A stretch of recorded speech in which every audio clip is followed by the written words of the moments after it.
down by 14. And Toretta intercepted by Teague. George Teague to the end zone. Touchdown. Hall is now right in the middle. That says blitz. Passes away. Penalty flag down. Lamar Thomas has got it. Lamar Thomas is on his way down the sideline.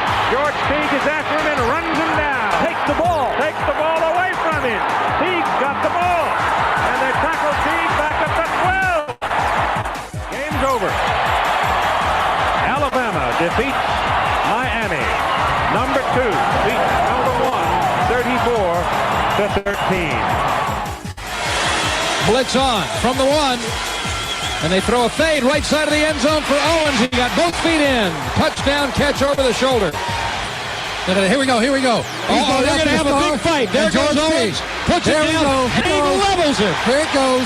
And now Teague is aimed at by an offensive lineman. Flozell Adams pulls Teague away. And Owens is waved to the bench. And he stands in the middle of the star and holds the ball out. Let me tell you something, Brad. Terrell Owens started it. Emmett Smith went out to the 50, trumped him. Now Terrell Owens comes back, and George Teague said, you know what, I'm not going to take this. Good for George Teague.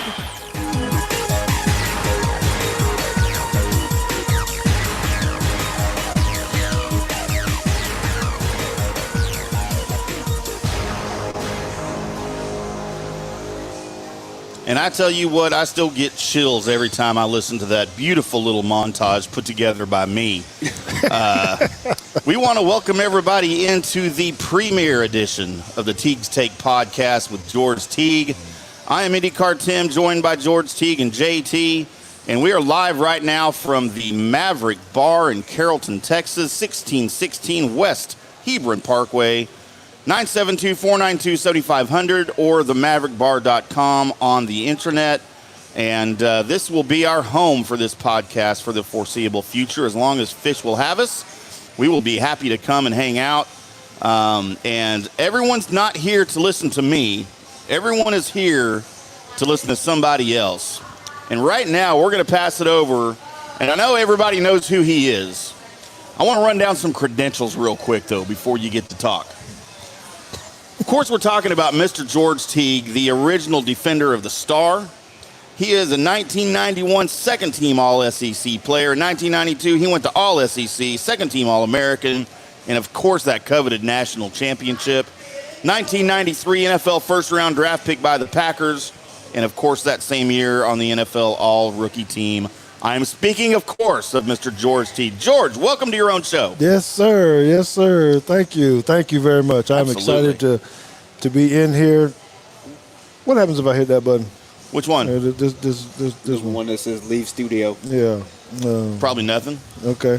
So, man, this is a very exciting day for me and the family. It's been a long, long wait to be able to get to this point. And I'll tell you what, we got a lot of help. I want to go ahead right off the bat and be able to say thank you to our sponsors. First of all, Maverick Bar and Grill here. This is awesome. So you probably don't even know the whole backdrop of how I got to this place, but This was like our hometown bar. Me and Consuelo, my wife, used to frequent this place all the time. So this is extremely an honor for me to be here and very cool. Host a show here. But have a meat church jump in right away to be able to support us is awesome. Repair Resource, thank you guys very much for coming in early and being one of the premier sponsors coming in early. ProfoundSites.com also. Make sure you guys check out GeorgeTeague.com if you haven't done that. They did tremendous work to get us up and running there as well. And CowboysSI.com coming in to help us as well. So it's great, when we start this young to be able to do this. I want to thank you, Tim, as well for absolutely agreeing to come be a part of this. And I got to give another really, really big thank you to this gentleman to my right. I don't know if y'all think he looks like me or not, but this is my son, James Teague, who will not call him James. I don't think we will be calling him JT from this point forward. Anytime we can do things with with our kids, with our family, doing any type of business or projects. It's good. So, JT, man, I really appreciate you for, wanting to be a part of this as well. He's going to have a very special piece to what we're doing as well. I'm going to tell you about his background, but the way he writes, having the blogs, and just his input, he is a walking encyclopedia of all things athletics, particularly Alabama and Cowboys football. So I'm looking forward to that. But this gentleman, I'm going to put a little bit of your business in the street. Okay. All right. Just turned 27 years old. Been married 3 years to his high school sweetheart. Went to Hebron High School, which is just right up the road, right up here. Did play Division I football as well at Drake University. Double majored in math and computer science, so he's a coder, a software engineer guy. Now doing extremely well. They're working for a software company. Are you sure he's not too smart for this show? Well, that's why I'm already a little intimidated. I'm glad he's over there at that end of the table. So he's. This is what I'm proud to be, because y'all don't know, but I'm about to be a granddaddy because his wife Emily is expecting.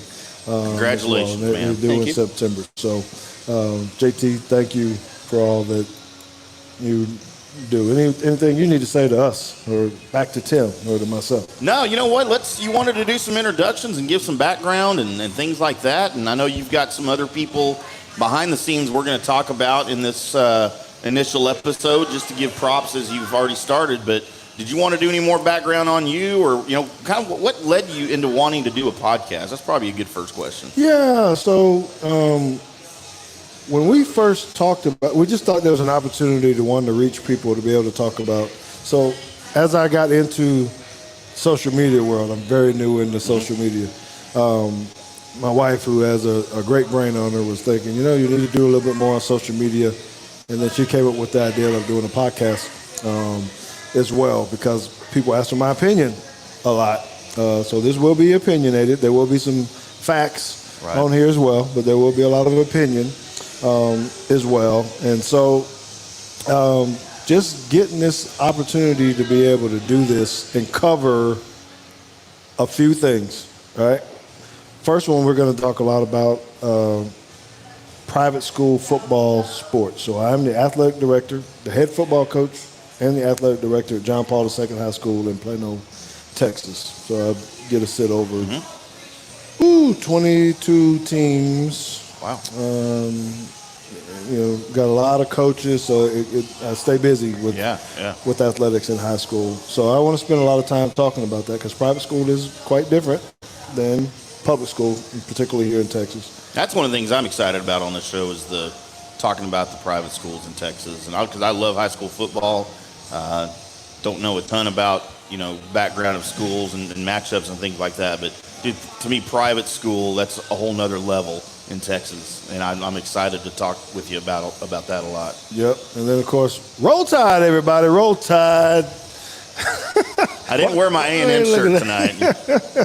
Roll Tide. So of course we got to be able to talk about Alabama football, some and all the stuff going on there, and then my best Jimmy Johnson impression. How about them Cowboys? There we go. Of course, we're going to talk about Cowboys. And for any of y'all that are following me on Twitter, my personal page, at Teague Football, I love barbecue, and there's no way that we can't at least talk about some we'll talk about some cooking. Some cooking, because I love to barbecue. Awesome. Is a lot. So it's going to be a well-rounded deal. We'll hit other hot topics. Things are always going to come up, that's going on in the sports world that we feel like we'll need to discuss. Those will change week to week. So this will be a weekly show every Thursday, 6 o'clock. Live from the Maverick Bar. If you guys are local, you're welcome to come on down and watch the show live and shake some hands and say hello. That's right. Might even get an autograph every now and again. There you go. Come on out through.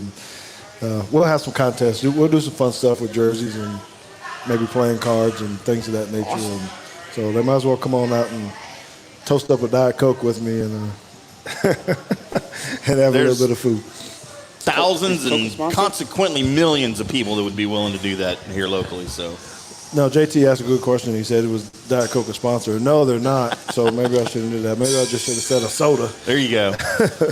A diet soda. You can do it. They're just going to have to fork over some cash. Yeah, you know. There you go. That's how it works. Yeah, Coca-Cola, hit us up. I don't know if they've got the money for that. That's right. That's right. Oh man, this is great, man. This is really going to be fun. So that's kind of where we're going to go. Okay. With this, and so the main thing is we want to do is at least let everybody know where we're going to be and what we're going to do. So.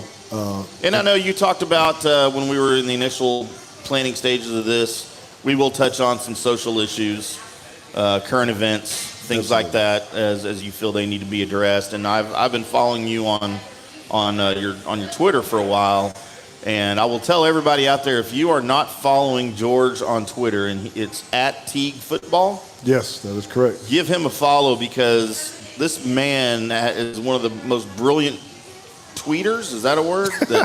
That's out there, and I've got alerts turned on for him, because he's got some knowledge when things happen that he'll drop, and it's not necessarily sports related, but he's got some things to say, and he's got a voice, and I love hearing that voice, and I'm so excited, like I mentioned, to be part of this, to actually hear the actual voice and not just read the words. But I'm excited about this thing moving forward. Now, you said you're bragging on your boy for a little bit. Why don't we let JT talk a little bit about himself and his background and what role he's going to have on this show. All right. Well, as he said, I played Division I football at Drake University. I won 2 conference championships up there, and then decided when I was done to promptly move back to Texas, because I was not going to stay in Iowa. No one would blame you for that. So then I've been kind of programming ever since, and I've been coaching with Pops here for this is 9 seasons, I think. I mean, I was helping when I graduated high school in 2011, just kind of in the summer, and then after I graduated college, I was more present. I won't say full time, but You could tell him you started coaching a position. He became a position coach. yes, I did become a position coach. My last year was my first year having a group to myself, and this year I'm back to the defensive side of the ball, or the dark side, as Coach Brooks would like to call it. Can anybody imagine my son being a defensive coach? What do you think? That's pretty cool. No, that's awesome. Mm-hmm. So,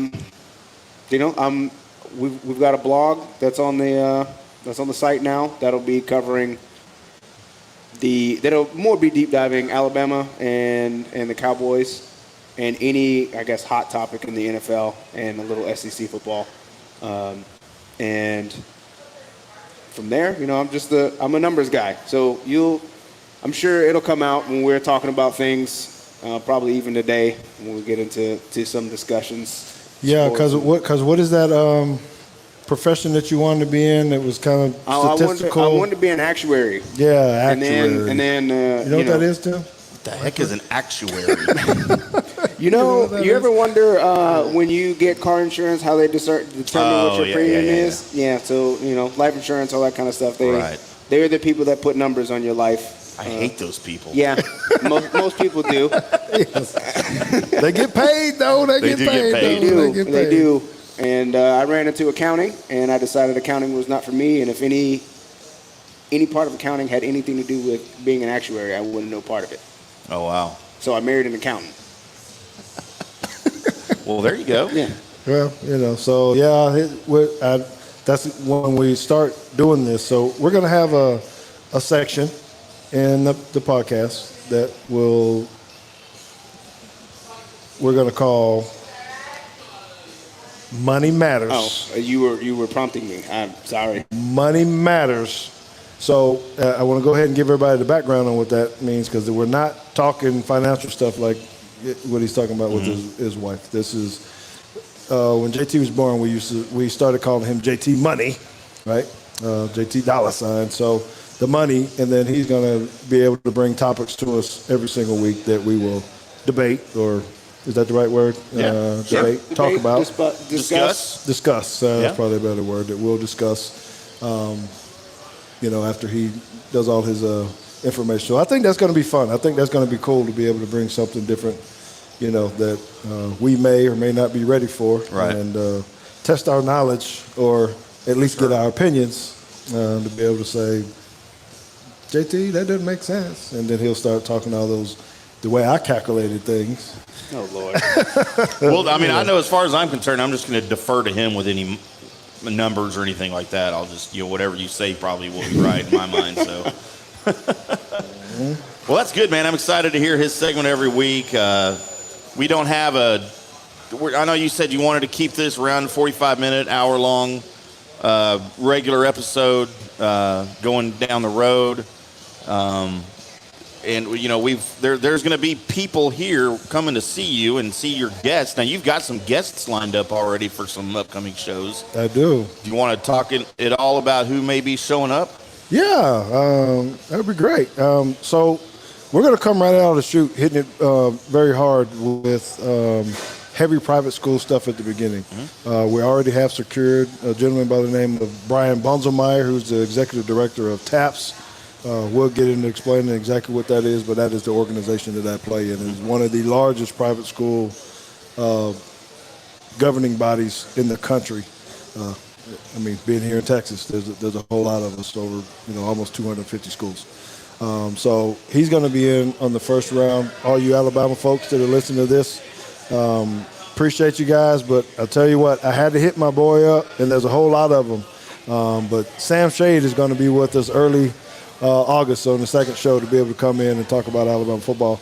And since he is a high school coach there as well, that's going to be good. That'll be a fun show. It will be. I think getting those two to get us started off really good, and we already have multiple people lined up. Man, I'm working on some big names. I haven't even told you guys. I'll give you a tease on one that I'm working on. Haven't secured him yet, but I'd be curious to see what people think, if they think this would be a good choice, because most people probably don't know that he coaches private school football in Texas. So here's the first guess for my deal. He played for the Cowboys. Okay. Played at Appalachian State? Appalachian State. That ought to give it away. If y'all can't get it from there. How many Cowboys players that we've had that played at No, and I'm trying to remember State? who it was now. I don't even know. I thought I knew you were going, and then you said Appalachian State, and I have no idea. Well, he's a pretty big name dude. Was he on the team that beat Michigan? He was on defense. I'm trying not to give you all these. He coaches high school football in Arlington at a private school called Oak Ridge. Oh, I should know that. Man, Yeah, I should know that too. y'all are ooh-wee. Dexter Coakley, guys. Dexter Coakley. Number 52. See, I know you know who he is. So that to me, that's going to be another good piece, because we're going to be able to talk a lot of. This is that's a Cowboy That'll be legend awesome. that we could come in and do that. And so I'll be calling a lot of friends, a lot Awesome. of buddies to come out and to be able to do that. And I see, as I'm learning on how to work all this stuff, man, we got some pretty good supporters out there. I need to say hello to them. Yeah, get some shout-outs here to everybody that's on your comments section here. So going into this, I knew it was going to take a lot of support, and you need good help to help make sure we're doing things the right way, right? And Consuela and I talked about, okay, who are our trusted people that we needed to get with? A lot of times it's family, which we do have, but then it's friends, and friends can also be from social media. So I got 8 people here that I want to give some shout out to. This is called the George Teague Street Team, right? People that are helping me, critiquing me, telling me all the stuff, what I'm doing right, what I'm doing wrong, and they're very good at both of them. Right. And so I'm saying to you, I appreciate you. And these are all of my Twitter buddies, Twitter friends, okay? So, Andrew, I'm saying thank you to you for your honest feedback. You can find Andrew at Andy Mac V-Ball on Twitter. Y'all make sure y'all hit him up, okay? It's going to be great. Danny, I saw you out there giving us some shout-outs already, trying to help get us some sponsors. Y'all hit Danny up at Bama Cards Pack, right? He also owns a restaurant or a catering service. I found out just recently in Missouri. So y'all make sure y'all support him as well. Marcus, thank you. I know I've been on your podcast before as well. I had a great time on your show, and I hope to get back and maybe have you on our show at some point in time. Y'all can find Marcus at Bluff Cowboys, go check him out as well. Listen to his podcast. Clara Russell, thank you. I see you in here right now checking us out. I do appreciate you. I know you're a big Cowboys girl. You guys can find Clara at Texas Girl. That's TX Girl 2009. TX Girl 2009. Y'all make sure y'all give her a follow as well. Another person I got, she's a Redskins fan. Somehow we've the Washington football team. Yeah, they're no longer the Redskins, sir. Man, that's gonna have to be a topic like real quick, isn't it? Yeah. But Dana Sparkman, thank you. At Dana for Bama.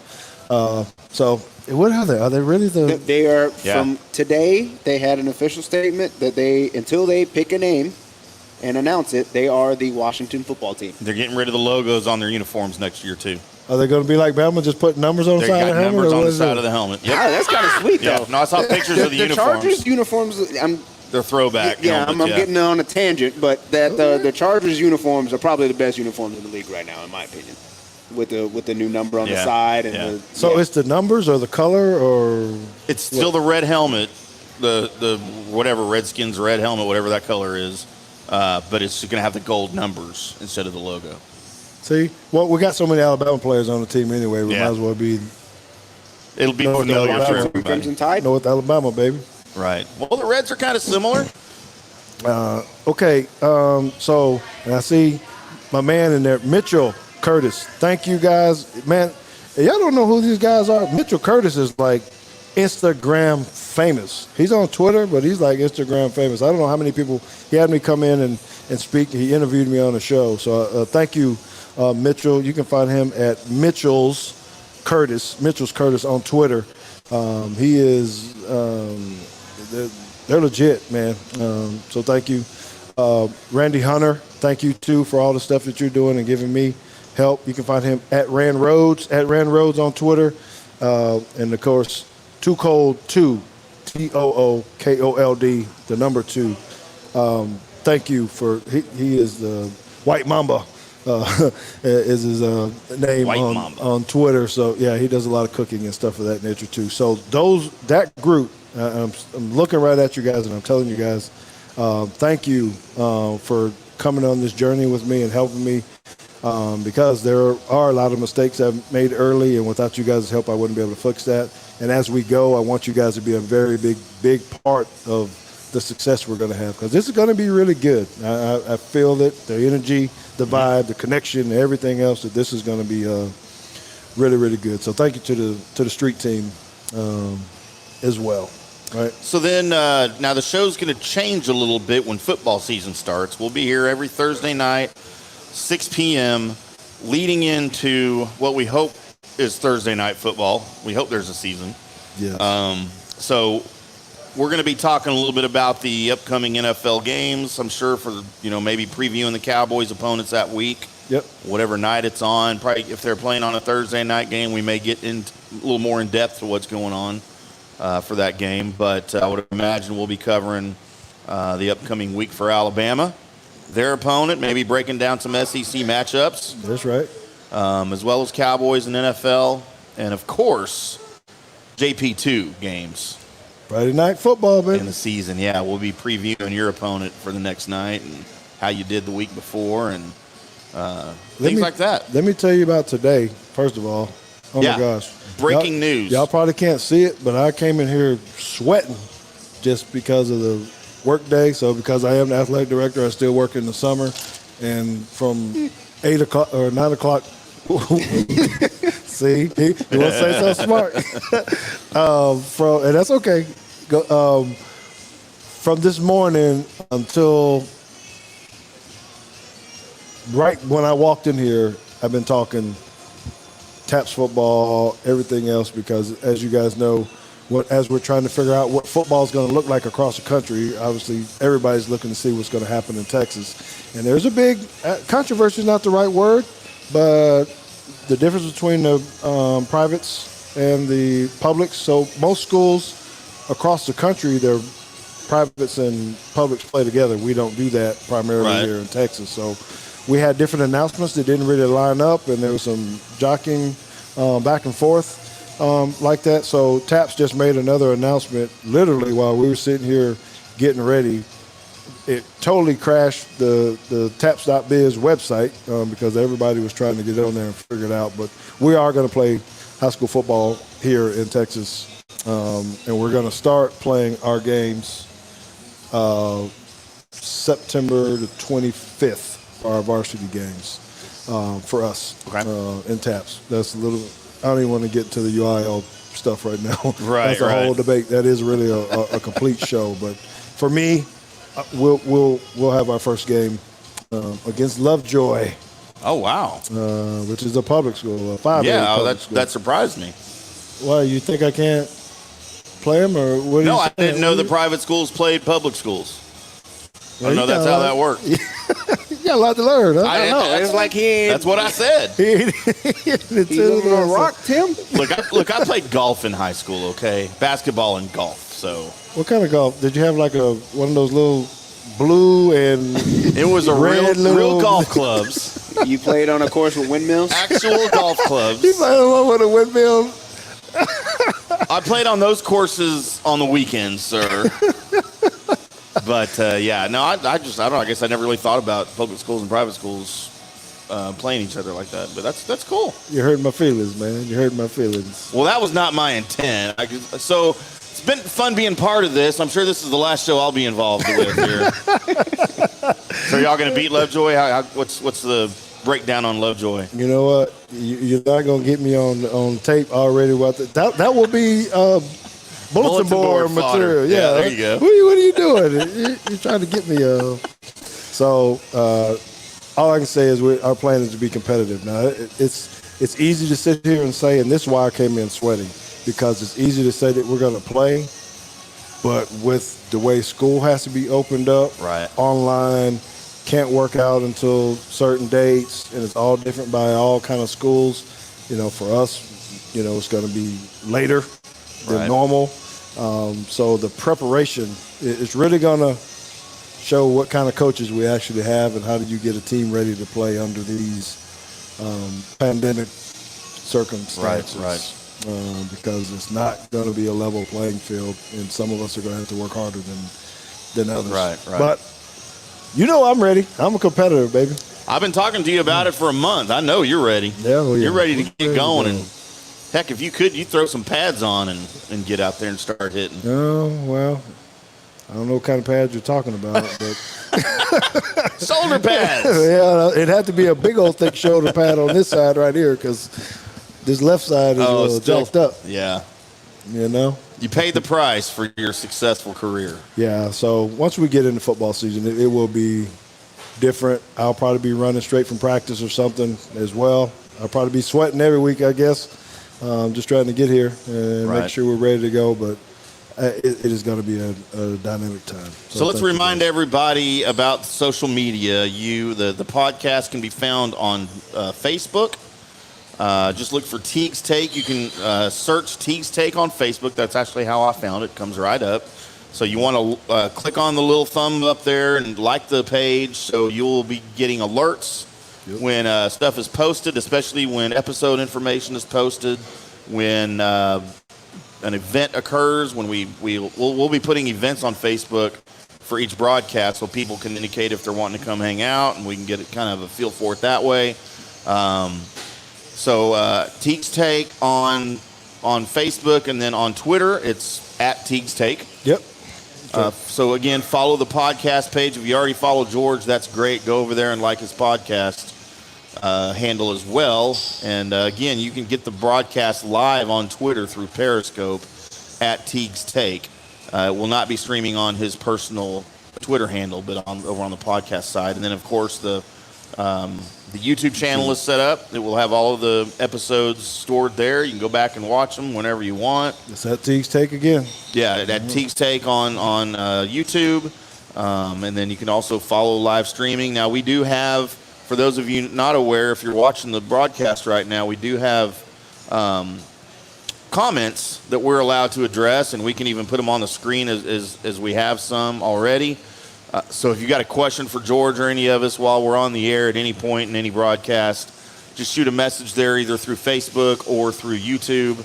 And if that's where you're watching, and then we'll be able to put that on the screen and address it and things like that. So we appreciate everybody tuning in right now. So what else did we want to get to here on this initial episode? Well, and this is going to be a shout out to my wife who couldn't be here today. Okay, but she'll be here every other week. Swayla with the swag. Y'all will figure out. Y'all know what that is a little bit later. But we always have a debate at the house whether or not Texas A&M should have been allowed into the SEC or not. You know, this is a friendly rivalry deal. So Right.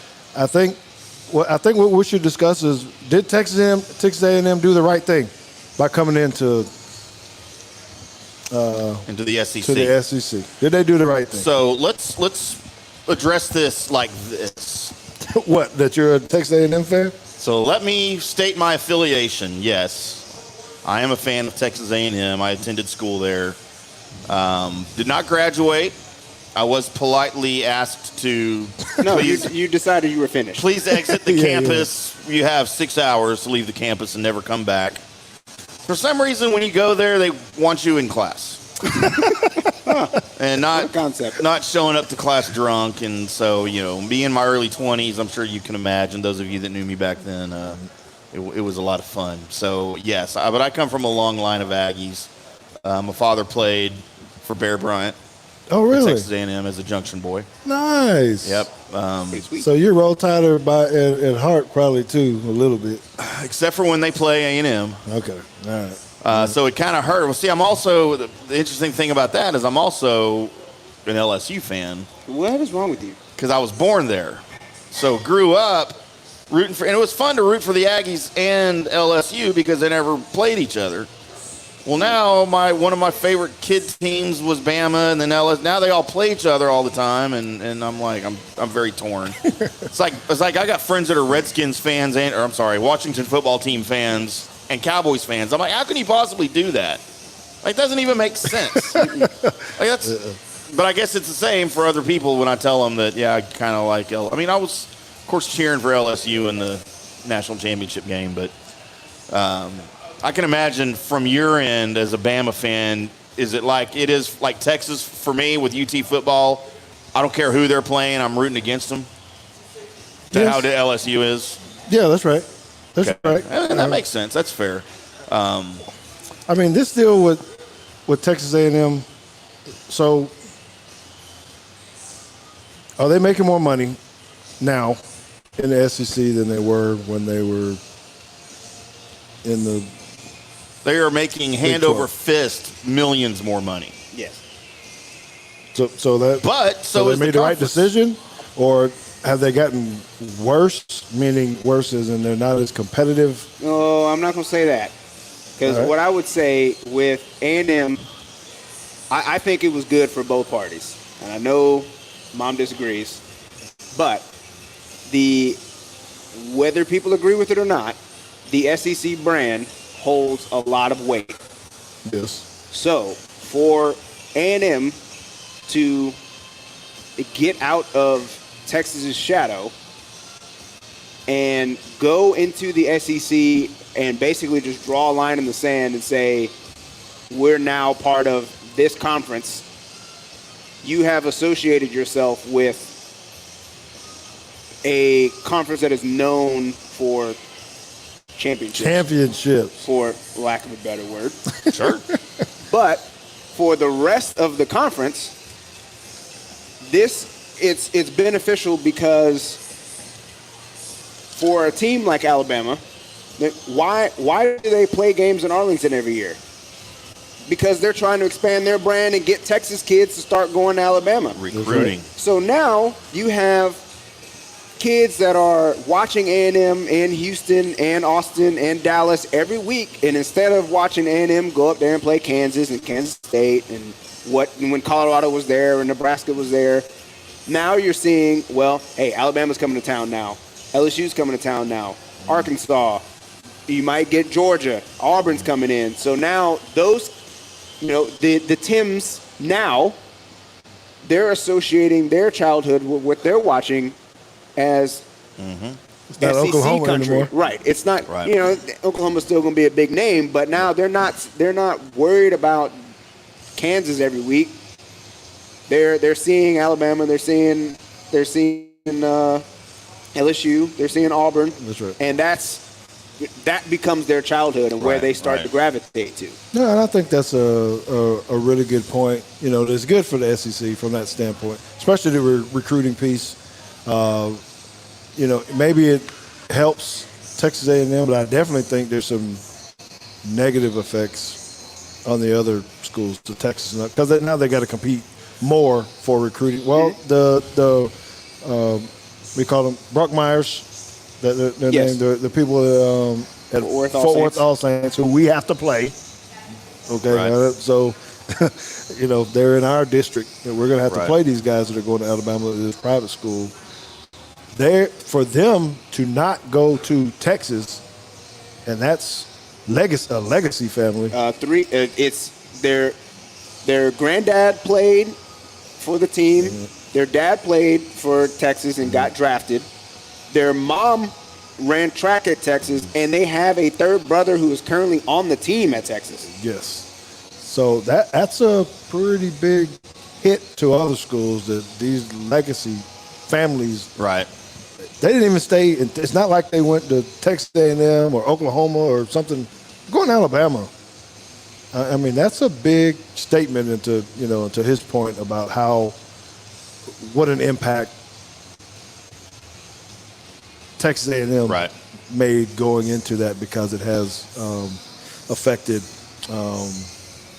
both schools. So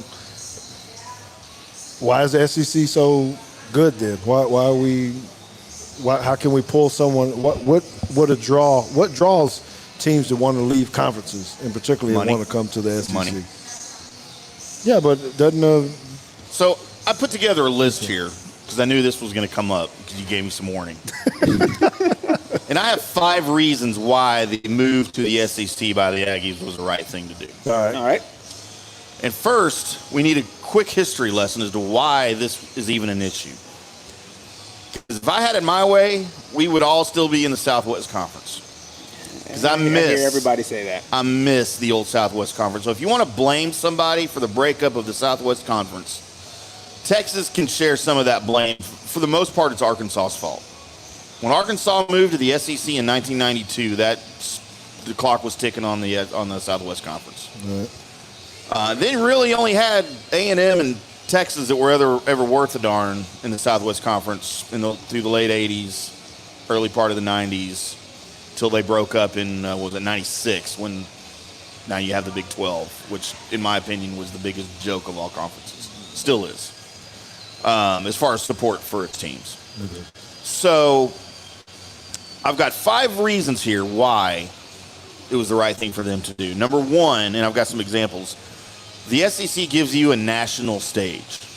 We've talked about this. They're pretty much their own TV contract with CBS. There's always an SEC, 2 SEC games on CBS every Saturday. It's kind of like Notre Dame. Notre Dame, when they used to have their, I don't know, maybe they still do, their TV contract TV.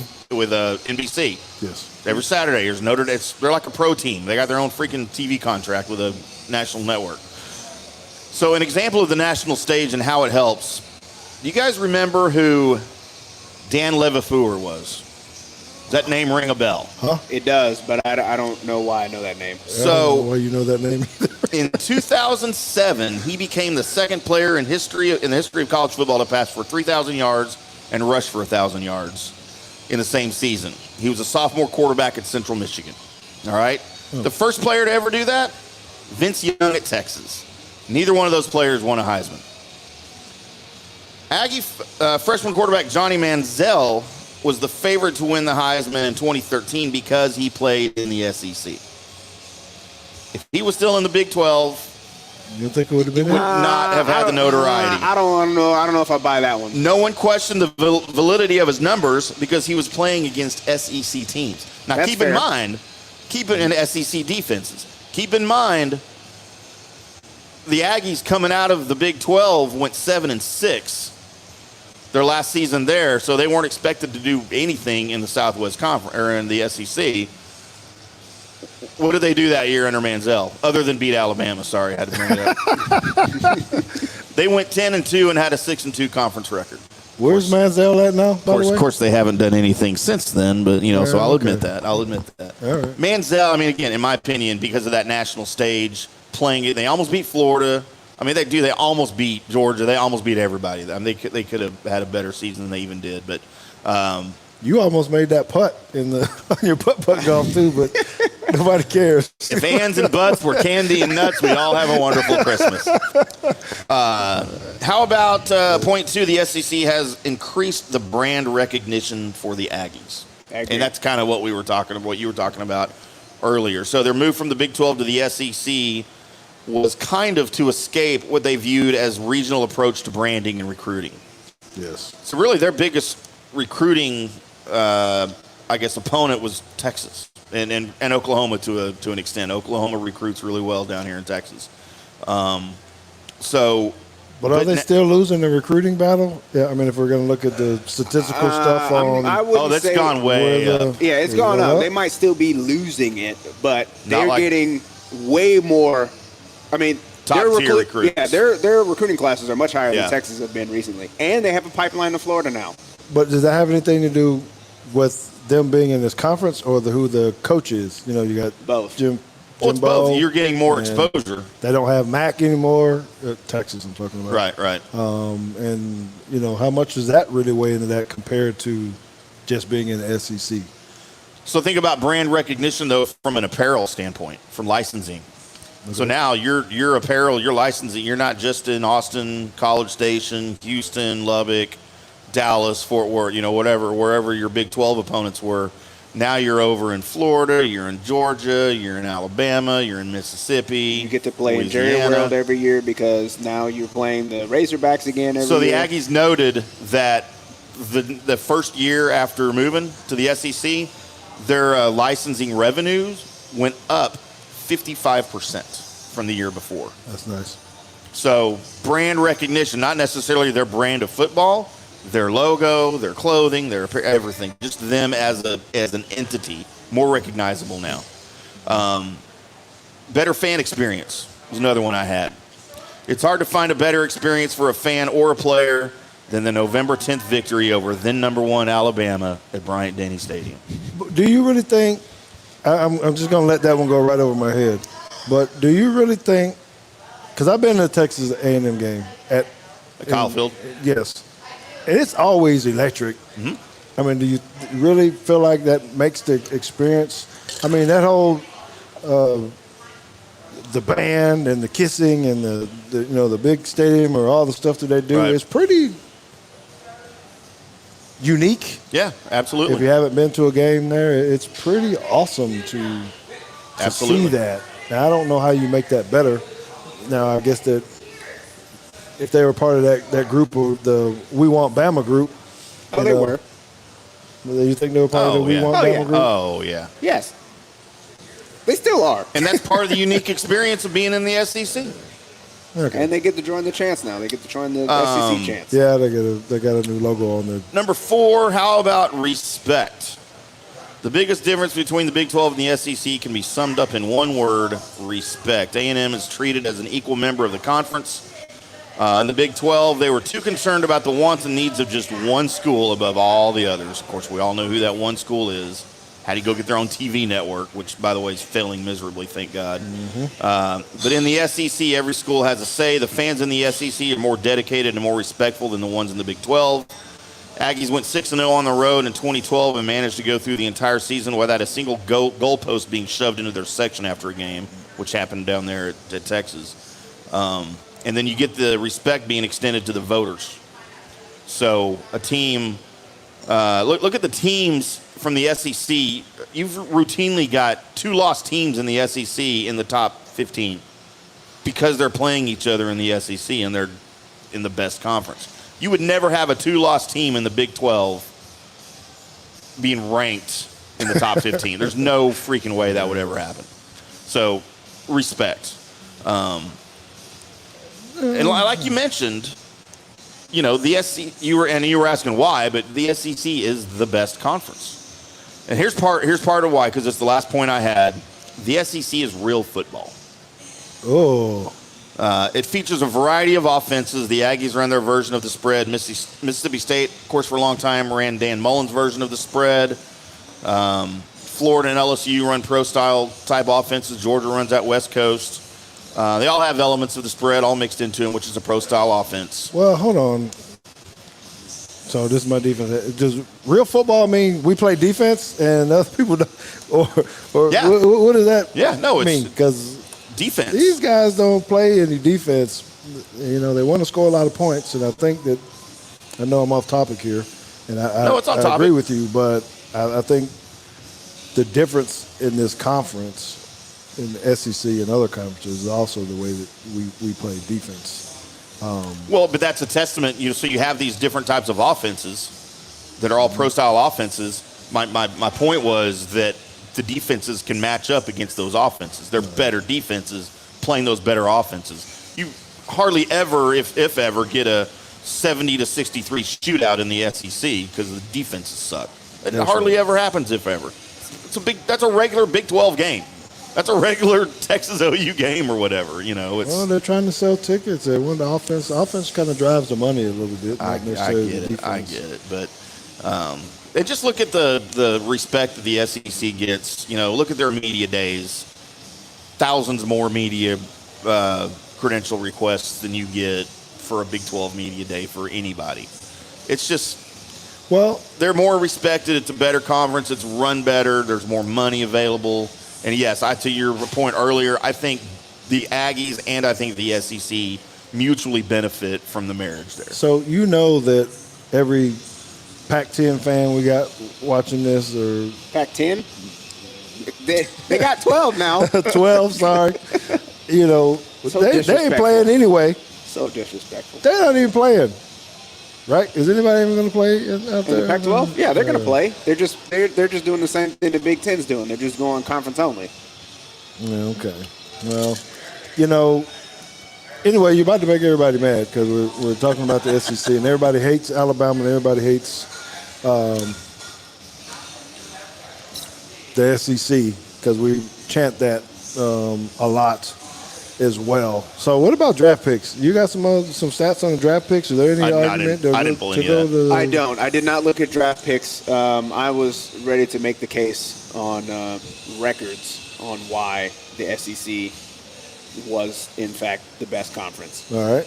And I pulled a lot of numbers, but I think I can boil it down to this.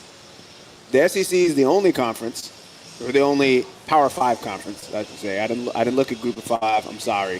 Mm-hmm. But they're the only Power 5 conference that has a above 500 bowl record. All teams. They are what I write here, 106 and 72.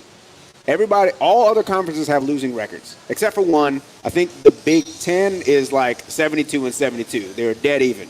But everybody else has a losing record in bowl games. All right.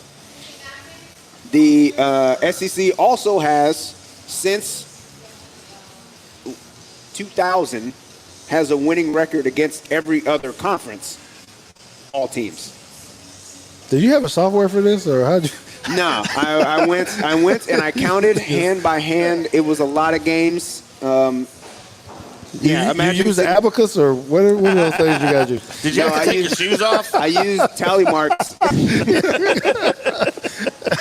I used tally marks to find out that, and this is why it was painstakingly long, because I counted the record of the SEC versus the ACC, and it's 109 to 84. So that tells you how much time I spent going through the schedule, counting each one of these Right. wins. And that's why you're going to be great for the show, because that is Those are facts. It's a lot of homework right there. Yes. So let me address yes. Andrew McAllister real quick because he was fact-checking me earlier. And yes, of course, Andrew, I do remember last year Oklahoma went 12-2, finished number 4. I can make a strong argument that they did not belong there. And also Baylor with 3 losses finished 7th. I can make a strong argument Baylor did not belong in the top 15 last year. Who did they lose to, though? Because Oklahoma, I know one of those losses was to Ohio State, was it not? So, I mean, Ohio State was late in the year. Was a top 4 team, so you're not going to get knocked against that. Now, had they gone out there, well, they did lose to Kansas State, who wasn't it? Yeah, I mean, that was a little bit of a fluke. But if Baylor would have gotten to the playoffs, because they almost got in, didn't they? There towards the end. Except, until that third loss. Man, I don't think that would have been good. Well, so, yes, Andrew, thank you for fact-checking me, though. I appreciate that. I do want to talk about, because the other thing that I had on here was the 2014 debacle that the Big 12 had that really made me mad because they ran ads. I don't know if you remember seeing them on TV all year. Hey, enlighten everybody what the debacle is. I am. Okay. They ran ads on TV saying that they were going to be the only conference with one true champion because everybody played everybody, and they were going to have. And when it came down to it, remember, TCU and Baylor split, and they had TCU had beat Baylor head to head, or it could have been the other way around. I can't remember now. But all year they were running these one true champion, and then they decided to give trophies to both of them because they thought that if they didn't have just one conference winner, they might actually sneak 2 teams into the playoffs. So they named 2 co-champions, and the BCS told them to kick rocks and didn't invite either one of them to the playoffs. Yep. Yeah, that's bad. When you say that, I'm sorry. If y'all haven't figured it out, I am kind of a little bit of a jokester, I guess, right? But that is almost just reminds me of UCF trying to claim a national title for themselves, make their own trophy and things of that nature. What's up with that? I did some research on this too because when I was looking through all these things, because I was going to talk about how the SEC they've won 10 of the last 14 national championships, and they've been in 13 of the last 14 national championships. And that's when I started on the rabbit hole. Yes, the SEC. Yes. And I started on the rabbit hole of UCF, and the fans that want to make that claim, not only do they claim, undefeated or whatnot. Well, Marshall also went undefeated back in like 2010, but nobody talks about Marshall being anyway. No. But they also cite the Colley Matrix as that poll had them as a national champion. So they can call themselves a national champion. Well, I just want to remind everybody that I want to say it was 2013 when Florida State won the national championship. Alabama also was crowned national champions by the Colley Matrix. So by that same logic, we should also have one extra national championship too, even though we did not make the playoffs that year. So if UCF gets to claim one, we get an extra one too because the Colley Matrix also said that we get. They don't get a fair claim one. Fair. They don't get a claim one. I don't know. Whatever. I don't know. That's like the mysterious national championships that Texas A&M claims. I'll even admit that. How many do y'all have? One, like legit. But like 2 other ones that they mysteriously claim, like from 1919 and 1930. Well, I mean, it was the Wild West back then. All you had was polls. Dude, everybody could be national champion back then. Yeah. It was a little ridiculous. I don't blame anybody for those. Hey, different note, because I'm thinking about this Texas A&M, and you said your dad played for the Bear. You got any? Are you gonna have some Bear stories for us to be able to tell? No, other than I met Gene Stallings as a kid because my dad still saw some of those boys from his playing days. Jack Pardee, I knew as a little kid. I met these guys. Of course, I didn't know who they were as a little kid. And I remember one time I saw Jack Pardee on the sidelines watching football, and I was like, Dad, is that your friend Jack? And he's like, yeah. What's he doing on the sideline? I had no freaking clue who these guys were. He didn't talk a lot about it. He was one of the ones that quit. Yeah. that left camp, but he was allowed to stay on the team. That happens. And he was, but dude, he loved that man. That's one of the only times I ever saw my dad cry. Was when Bear died. Oh, wow. He hated that he went to Alabama. Of course, all the Aggies wanted him to stay at A&M, but. Does that mean we're going to have to talk about Nick Saban and the hate from LSU and him coming to Alabama? How about the hate from the Dolphins fans? Hey, that's the Dolphins' fault. That's not coach's fault. He's not a pro guy. No, not at all. Well, he could have been. Everything could have changed if the Dolphins would have let him take Drew Brees instead of getting a washed-up Culpepper. Yeah. Well, they tried, and he failed his physical. That's why he didn't sign with the Dolphins, because he failed his physical. Well, remind me later to talk to y'all about the Dolphins. Yeah. No, we know you've got some Remind me Dolphins later to stories. talk to y'all about the Dolphins. Yeah, so as a tease, one of these days we're going to talk about your jersey number and Jimmy. You know what? We need to get into that sometime. Yeah. I got some. I guess you can tell I'm a little bit bitter about that still. Yeah, that was rightfully so. How many years ago was that? 1997. 7, yeah. So, man, this is going to be good. Thank you guys for, being who you guys are. There's going to be a good gel here, man. Well, we're about an hour in. You want to wrap it up, or we got something else? I think we're good, man. I think you answered a lot of questions. Got a lot of comments. Got a lot of different things. So, I think we're on point. We're going to hit this thing fast and furious starting next week. Same time, same place, different script. Different script, same players, same bat channel, same bat location. And it might look a little different up here, too. Our table might not be a 12-foot table. Yeah. Our background might look a little different. So we still have some adjusting to do, right? A little bit. But I think for this, I think we've met our needs. I think just to be able to see. Well, it's going to be fun here. This place is going to fill up on Thursdays in anticipation of Teague's Take. Oh, it's going to be packed. If you guys hadn't been here, if you are local, you got to come out here and get some of these wings. Ooh. I'm a wings guy. Yep.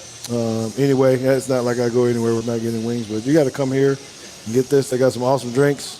The bar's been redone. I'm living it wasn't a childhood, but just coming in here and seeing the differences in what Fisher and the gang has done to really make this place different. I mean, I remember, I don't know if you guys have ever been in here before. I just remember when there used to be big booths down here. We were coming in here watching the Super Bowl, and it was totally different than how it looks now. So if you haven't been in to visit, man, you guys need to come out here, shoot a little bit of pool, get some food, have some drinks, and come see us on Thursday nights, and we'll make sure everyone has a good time.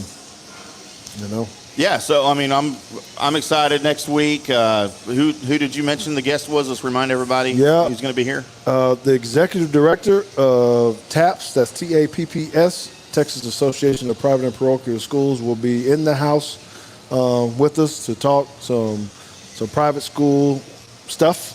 That'll be part of the topic for some of the show. It won't be the only thing that we talk about, but he's going to come in and lay some foundation work about what private school is and talk about football. That'll be exciting, man. I'm looking forward to that. JT, you got anything you need to let us know about? Look out for those people who actually might be Reddit fans. I will be putting up a subreddit at reddit.com/r/Teague's Take. Awesome. That's good. So come out here, come out here live and talk to George and JT, because these guys are just full of knowledge. I'm full of totally useless knowledge. Like, I just spout off stupid stuff. That's my claim to celebrity, but tell them because you have some other shows that you're part of too. You hadn't really talked about that. No, I have not. So I also run 2 other podcasts. My personal podcast that I run with my partner, Big Red, is called the Drunk Sports Podcast, and we do it live each Wednesday night out in the Colony at Barrel and Bones. I've been out there with you guys. You've come out, and it's a good time. Yes, it's a good time. We spouting off sports opinions and talking about current events and just general guy stuff, and usually we're partaking of our favorite whiskey during the show. What did you say the name of the show was again? The Drunk Sports Podcast. All right. I think that sums it up. There you go. And then also in association with CowboysSI.com, Big Red and I do a show, a dedicated Cowboys podcast called the Cowboys Blitzcast that can be found over there at cowboyssi.com underneath the podcast tab. And we usually put that out every week around Wednesday or Thursday. We don't do that, but two really good shows we're really proud of. And I couldn't be happier and more proud to be part of this thing with you guys. Mm-hmm. Really looking forward to it going forward. Real quick shout out again to the sponsors. And we will have next week, as part of the show, recorded commercials for these boys. And we wanted to say thanks again to Meat Church, ProfoundSites.com, CowboysSI.com, the Maverick Bar, and especially a big shout out to Mr. Mike Fisher, who's letting us be up here and invading their space here at the bar, and Repair Resource. We appreciate everything those boys are doing for us and helping George and JT get this thing up and running. Can't wait to see Consuela next week. We missed her. I didn't get to hug her neck. I missed seeing her tonight, so hopefully we'll get to see her next week, and maybe she can say hello to everybody. Yep. Introduce herself. Man, this is great. You guys go subscribe, give us some comments, whatever it is, to help us out here. It's gonna be great, man. It's gonna be great. It's gonna be fun, and I don't have outro music, but I'm gonna pick something here off my phone to play that's appropriate. We'll get that resolved for next week. But we want to appreciate everybody that's watched and listened and commented. This will be recorded, it will be cut up, and I'll have it posted probably tomorrow for the audio portion podcast. And you guys can go, whatever you listen to your podcasts on, Apple Podcasts, Google, Spotify, Stitcher, whatever it is, go over there, subscribe to it, leave us a good review.